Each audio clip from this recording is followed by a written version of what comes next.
kuki nama dinga nam na to na a to kompi tu ni kuwa kalsong jam ta lam kai ho ade tu ni kim khem kwai pan teu le inam ba dinga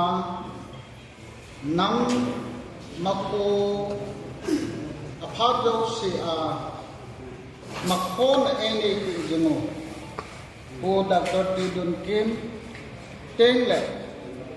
nam sunga dinga gel khon ne ya nam ngai lujala kiloi khon ha pan mun ne hi yong le nam thu ki seina tengle nam khan ko din gel khon na ngai lujala hum kalsong pa te tengle nau te ho ông cái cò mò dấu xì ông mà sắp đến ngày lúc na salam cảnh về tôi nên cô hin xây đinh chu hilayin president se message ichu akita lang tang ichikala hi xây tâm belen patrol be se dikata san ko in hi jong le ilaya ko na umlo kem khat tu chan ge ya inam sumo iboi naw kem ka sei do no men hi je chun 2015 yo 2016 17 yeng le 18 na 2018 na so group mo chu political talk and nei ta view je chun ke ho na nei yu ben masangin kukilen demand loy ai lo le jogan demand loy ai lo le homeland demand loy ti chu ano men ki yong le to ngai lu ta view ye chun common agenda nei te ti na je chun mo yo siam ki gom khom ben TCA ang lut khataw mi bile inamin ina che piu chu state demand pa cho hilai ta chun na satai agenda chu aki class ta ye chun kukin pile CSO lam kai ho le him noi lam kai ho abe lim ki ho na ina nei ju bin a chai nan to nga lu di fanin TCA ang lut khataw hicha kon chun inam sung wa hin ki hong khom na yang pan lo teng le nam consultation in e wa iki ho na ho resolution kilo na in e ho che thei lo khoma ajaw lo ho in khol hang ki sak na ji ai tu ni ko ai hi chan ge i boi khau chun akimuthi ne Betsa na in dunia particular la chuka se hi poltin hai pi ikilor na wachun gamla gole nam thu din mun sei dinga ku ke mp phasalwa koi man ase loading kiloi kon na thayong koi man aphu thei loading ti chu ku ke mp manipur akichi pi ne hinla hitikal chun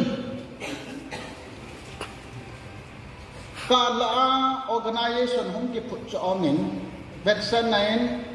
KSRO ti ong ki put nen o sorry ti masang chun PDF ke ni put no ven ni ko na phabet khat ni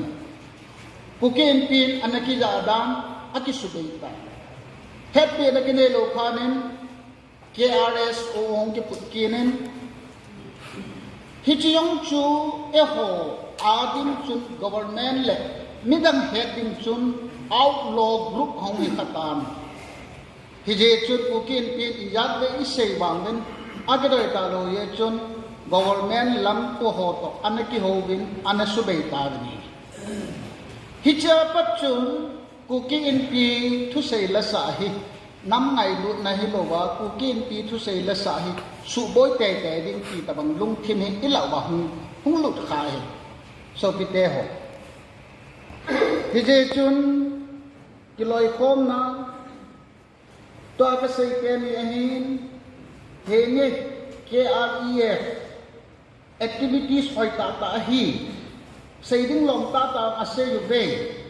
a hin la ku ni chan ya ku kin pi happy lo le ku kin pi en kal na ki chu ai khan KIG om kinin Cookie Intellectual Group ehon WhatsApp maya group maya isay pau chu asum langahin na sa tadjung anak khoi Cookie pi manipulin hijiyam happy kilor na kal ahi che thelo din hi ya isay leo chun Cookie pi chu e kita ne nahi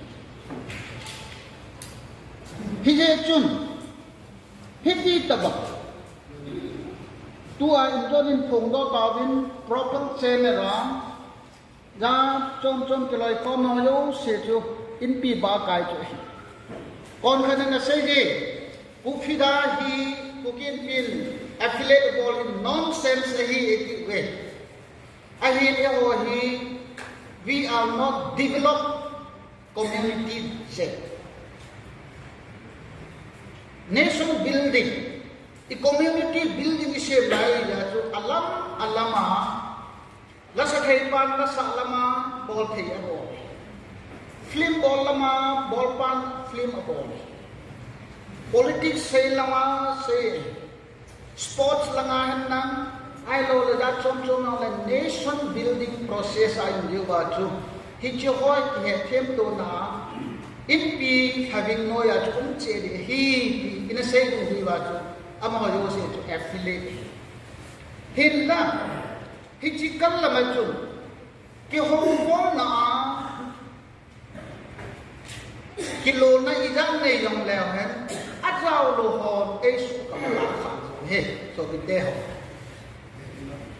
October 16 2019 na hilai mo na hin tu asama tam yo ki khom we so kalong he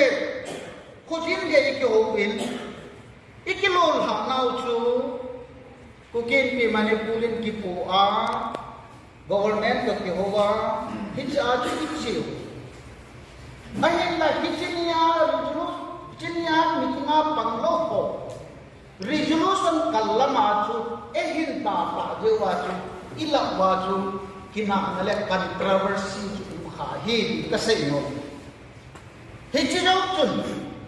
that's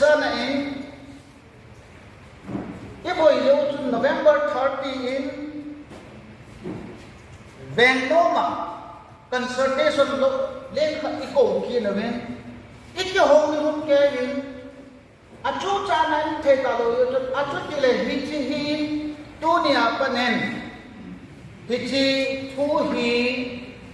kim noi ho te ta ke kim noi ti le e oi group ni anen so group men not so group so group ho thing ngoi ho ngan se tao te ya iki phat sa pe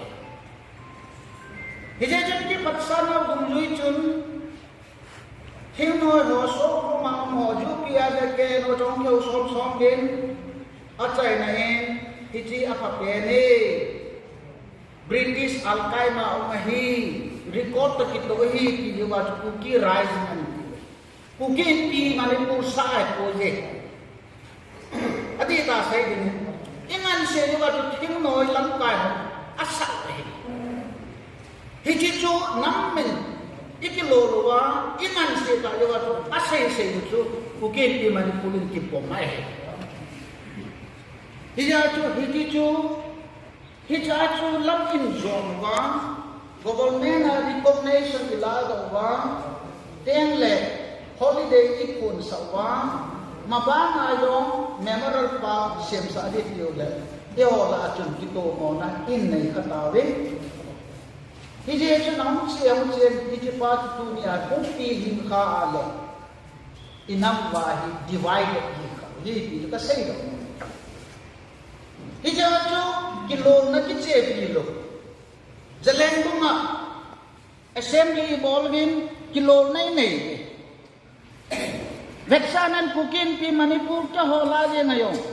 jania meeting ka nayo resolution ki tup ta ka nayo ki ho hana ka nayo ajinin wat sama ajaw khat amadon khat se example ka se hije chut innam sungwahin meeting ayang yaw khalo resolution ki la na yong hello hije ho chun confusion he create a bola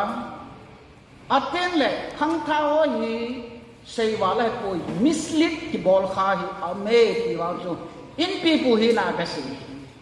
hi je chun tu ni in pa ngo win tu ni ke na class kids ai ya ka sei no in pa ngo win in pa ngo la pham ka chai nan ke e ngo ta ve hi je 100% yes ei ki ta na hi Jadi pijak ham tila in pin happy declaration ka je pijak. Gilo ikon ka tha no kaninga no tu ka zada hi. Hiji acha ek kita nahi. Acha ina tu kei particular la ek kita. Hiji chu ken mi musit na le i khat na choi pon nam pi kilo na pa chu je pi ding he ya I je pi wa he pi wa tu ni a he ka phon do no. Hi je chun tun jong assembly bolwa teng le kyo khom na inai ho hi mabana tunia ai tam ta na se je tunia assembly bolwa resolution tam tai lawa lam kai tha hon dam da le ip kan dham ti loi cho me ai la in pi ki ti chu tunen ke hai ka ding yong leng continuity ngai hi tu na I se tu lam kai tha hon ajo ti tu ti lo wa lam kai a ki khel le khong gin ki khel din ti wang lu inam wa che kha la nam wang si hi kha hi hi je chun issue how te hi je win problem how te hi je win issue hi ti deal di bol de ham ti chu igel comment a ki gel comment adein nam sunga aching athem scholars ho academicians ho senior ho hiti chu thu hi akila le a chu confront mobile jenga pham ai lo le dan le mo to hona chu phatte a bil bol ngayam pi ho chu hoi te ka ya in study I bol wa chu tan ya hi iche pi hi wetsana en FIR boarding san no chu tu kin pi Manipur akingo tam ai lo le kulangat min thing ke apu po yong la ku kin pi mo kon ding e kingo tam hi je chun mi dang wang hi koi mo nom ta bon nang lam kaya CSO ho ku kin pi la ba kai ho assembly nei wa ikilo na ho hi yo le ho ka yong hi ikita san to lo tam pi wang hi igel trading ma ka ding sai retrospect hilowa introspect ma to ibol ngai ele e ki ko ngai e ho le ho ki ko ngai hoi lai ka to look for ma ta itida na thai ye khom thelo ta itida na panila khom thelo ham itida na one voice one echo na chu iche thelo ta ki hi igel khomo wang ngai ta hi je chun tu ni hin hilai in pi pu thulut ki ti na he tam pi chu akiji la in hin la hi cha hin gamla go khu na ding le gamla nam thu sei na ding in pin acham jama sei ding hilowin apha tum zu yin isu tum zu yin selective ta in committee ki semen committee ho ta lungyal kom ki nei jin hitilama khelding hitilama dalding hitilama bolding ki wang chu tu kin pi Manipulin kuren kam ta ai ku chan ya hi na ki tong hi ti wang chu ka sei dok no men hi achai na ke yin tu kum hi ki pa ta chu mi tam ta ilunga na lai de mi tam ta chu ipam lunggel zat from chu na lai nan te kukin pi Manipur chu het sau bangin 15 February bulte a chu tam ki chai rai 15 February chu Manipur general election to hung ki to ai ka je chun ki khom lawen tu ni a ja ni ki khom thei ta lo ding mi amagam election a chu boi ta je chun kukin pi bylaw dum jo jin khathum extend bol ta te pi a chu khathum extend bol le tu a che sa tu ha 15 a chu ki chai ai le chi sunga chu sovener aki bolin na ile sovener chu press aki chai man ta lo ya chu tu ni chanai hung ki di tha hi chu ai hi je chun hi chi sunga ka sai no pe chu a chai nan ka message sa chun ka sai din igel khom ring wa chu ki paum ta chu tu nai cha Manipur general election chu veo hi te skin da bolo te leo hen mi dang sana yo ki to mol he yong leo phai chama yong mi a thi amang amen thing hang yong mi thi amang amen akisap akibo bai dim senen yo nam su mawang ti chu yong ko we mi dang sana ki to vaccine demo kalna jong ki to na amen thing noi som noi hola amala mo ki yong to we hengle danga jan hi chun Dania say the Ocho Hengle constituency to election achu Itilom Loma Tino Yose Kitochana to hit the Banta to polling capture na borong kule. Oh Jogam Pine Tonin no Piho. No one knew to that. Chimno no Kito Nikiwa, Kitonadan, not out of Kitochana to full capture Ikini say you to a kito at Mutazula, Timmo Tumo, coming Katabol like it look there to a kito that Pama to show it. Thought not to it, man. I don't let the pound to EPDN beyond that. Akitova at Hiamang Mahapu Akisupai to Apai the Pino.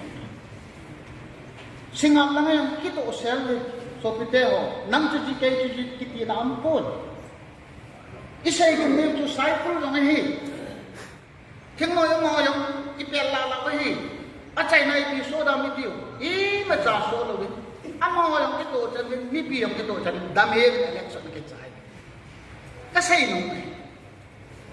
tu a hi emission ibol ban diu cha me ka ti no me Hiti tabang kito nang amala mahong kijo to hoy atui chap dile apong bu di chu e ho hi ni imawa hi ikito lo ma fota ki chu ipon ni sei ni ai lan mi so ni khot di ngai ni hi je chung dan hi langola iko la wa I sei chu mo sei se ne pu sandel lang Temo lang, cycle lang, kambo pilang, trusan pulang, nagam ma ho to chun. Hin convince lang, na ho thu ai, nampi kitu na sien do ye ki chu. Achai na ki wai ha na. Ya jo di sing ho, in pi ho, koi yen na to kan ta wan pi ho chu, iki do to chi. Hi je chun, ikam me ma, cha te nau te, ku te, khel to ki go ho. Eho iso chikwa mo yo se chu eho iki go khom wa iki go khom wa kito na lam chi jo ta diu chu ku kin pi de sa hi je chu ti ma kho ba kito na ding le lam jo ding wa hin pa thien phat the go win tin tu ni ku kin pi man ku joi ka ta ma ki chai tan ke koi ka loi ka wol jom hi yong le assembly mi pi lam kai ho masana ta hu no mo chai le ma ba nai to di wa hi kun ta le kam ta teng le nung den ma di gel to che na hi lam yo na di wa ki bai ho no ki sem tu di hi cha ko na chu iki ho na ho iki lo na ho che pi phot le hen pa the nen o ti de hi mi ki ta hi le aki ho na aki lo na chi pi hi le ta ju phat the bu lo hi hi hi je chun ma ba na ki to na teng le ki bung khen na lo wa lam jo khom wa gam la ko hen chi le nam yong le I hu wa I ho da la hi inamu hu do le I gamu hu do ya pathen phat thei bu chan na di win tu ni ni ko hen ke ho tam sunga kum thum kal ke to na wa sei khel bol khel do khel dim senen te so ki ngai da mu te a hi I bol ba no I to ba ho wa ni ma ba na hoi te ke jo wa ku kin pi ki ti continuity au ma lam lo ki to ta I lo na di win pathen en phat thei bu hem ni jo a chai na ka sei do nom he ma ba na to bang khai ame sa sa ki sa jong kin le bong in incredible sa we a hi be bang ka chen lut tu we chuban in jong kuki rising recognizable pe ta we hilaya yong sovereign alter ki yaw se memorial park sim na din hin lam kai hola government in mun town pi ki ven aki ve ro thei pon finalize ai lai hi chi ho jong hin ma ba na hi I to mo so yo wa hi chi ho hi kilung to ta to mo so ne din pathin phat thei bo ta la ki pa e